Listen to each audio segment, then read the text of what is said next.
Assalamualaikum warahmatullahi wabarakatuh. Perkenalkan, nama saya Sofia Nur Sahara, nomor absen 2 dari kelas TBIC.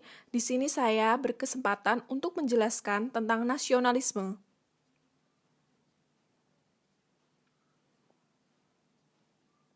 Nasionalisme di Indonesia. Pengertian secara etimologis, kata nasionalisme berasal dari kata nationalism dan nation dalam bahasa Inggris, yang dalam studi semantik kata nation tersebut berasal dari kata Latin natio yang berakar pada kata naskor yang bermakna saya lahir, atau dari kata natusum yang berarti saya dilahirkan. Dalam perkembangannya, kata nation merujuk pada bangsa atau kelompok manusia yang menjadi penduduk resmi suatu negara. Haskon memberikan terminologi yang sampai saat ini masih tetap digunakan secara relevan, yakni nationalism is a state of mind in which the supreme loyalty of individual is felt to be due the nation state. Bahwa nasionalisme merupakan suatu faham yang memandang bahwa kesetiaan tertinggi individu harus diserahkan kepada negara kebangsaan.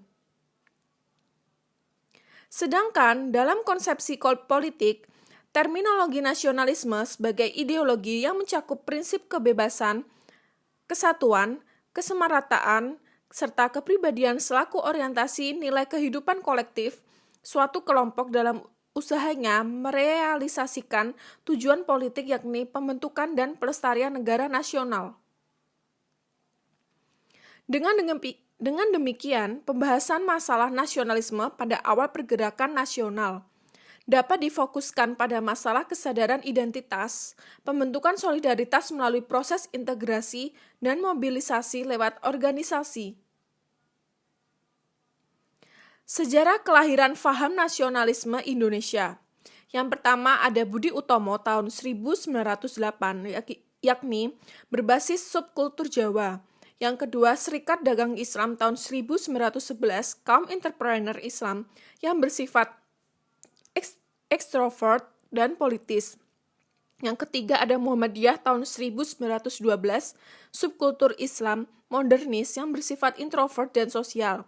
Yang keempat, Indische Party tahun 1912, subkultur campuran Indonesia-Belanda, Indo-Chinese, Indo-Arab, dan Indonesia asli yang mencerminkan elemen politis nasionalisme non-rasial yang berslogan tempat yang memberi nafkah, yang menjadikan Indonesia sebagai tanah airnya. Lalu yang kelima ada Indis Sosial Demokrates Ferencing tahun 1913, yaitu menjawatahkan nasionalisme politik radikal dan berorientasi Marxis. Kemudian ada Trikoro Darmo tahun 1915 sebagai embrio Jong Java tahun 1918 dan Indonesia Muda tahun 1931 berbasis subkultur Jawa. Kemudian ada Nahdlatul Ulama tahun 1926, yakni subkultur santri dan ulama. Ada Jong Ambon, Jong Sumatera, dan Jong Celebes. Kemudian ada Manifesto Politik tahun 1925, yakni mahasiswa Indonesia di Belanda. Kemudian ada Dari Keanekaragaman Subkultur Terkristalisasi Core Kultur Basis Eksistensi Nation State Indonesia dan Menjadi Nasionalisme. Kemudian lahirlah pergerakan nasionalisme yang berjati diri Indonesianes dan menjadi aktualisasi tekad politiknya dalam Sumpah Pemuda. Fase pertumbuhan nasionalisme di Indonesia. Yang pertama, gerakan kebangkitan nasionalisme Indonesia dalam dinamika sejarah diawali oleh Budi Utomo di tahun 1908. Yang kedua, kebangkitan nasionalisme tahun 1928, yakni 20 tahun pasca kebangkitan nasional, di mana kesadaran untuk menyatukan negara, bangsa, dan bahasa ke dalam suatu negara, bangsa, dan bahasa Indonesia. Yang ketiga, masa revolusi fisik kemerdekaan. Peranan nyata para pemuda pada masa revolusi fisik kemerdekaan nampak ketika mereka menyandra Soekarno-Hatta ke Rengas Dengklok agar segera memproklamirkan kemerdekaan Indonesia. Mereka sangat bersemangat untuk mewujudkan nation state yang berdaulat dalam kerangka kemerdekaan. Yang keempat, perkembangan nasionalisme tahun 1966 yang menandai tatanan baru dalam kepemerintahan Indonesia. Kelima, ada perkembangan nasionalisme. Masa reformasi nasionalisme tidak selesai sebatas masa pemerintahan Soeharto, melainkan terus bergulir ketika reformasi menjadi sumber inspirasi perjuangan bangsa, meskipun melalui perjalanan sejarah yang cukup panjang. Semangat nasionalisme dalam negara kebangsaan dijiwai oleh 5 prinsip nasionalisme, yakni yang pertama ada kesatuan atau unity dalam wilayah teritorial bangsa, bahasa, ideologi, dan doktrin kenegaraan, sistem politik atau pemerintahan, sistem perekonomian, sistem pertahanan keamanan, dan polisai kebudayaan.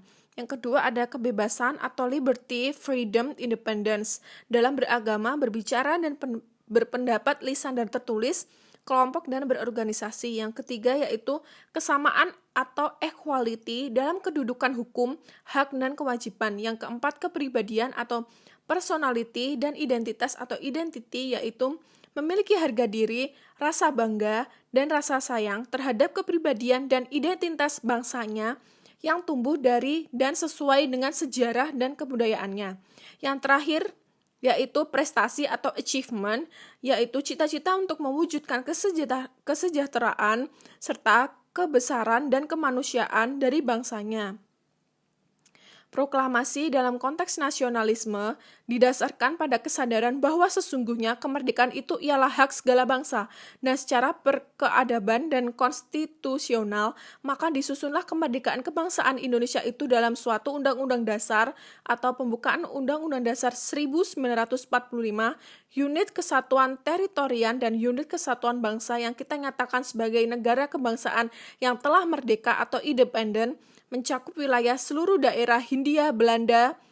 Kebanggaan sebagai bangsa dinyatakan dalam lagu kebangsaan Indonesia Raya, dan kesatuan kita sebagai bangsa diikat dengan kuat oleh bahasa negara, yaitu bahasa Indonesia, dan bendera negara, yaitu Sang Merah Putih.